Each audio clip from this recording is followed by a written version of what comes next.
Hindi dapat tumaas ang presyo po ng karne ng baboy ngayong holiday season kahit lumaki ang demand dito.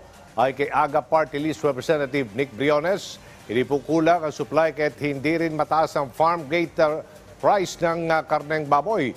Wala ring dahilan para magtaas ang presyo ng hamon dahil Setyembre pa lang, inihahanda na ang supply para sa holiday season.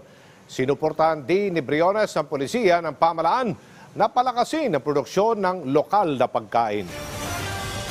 So walang dahilan para tumaas yung mga ham o kung ano man na kinakain o ginagamit tuwing holiday season.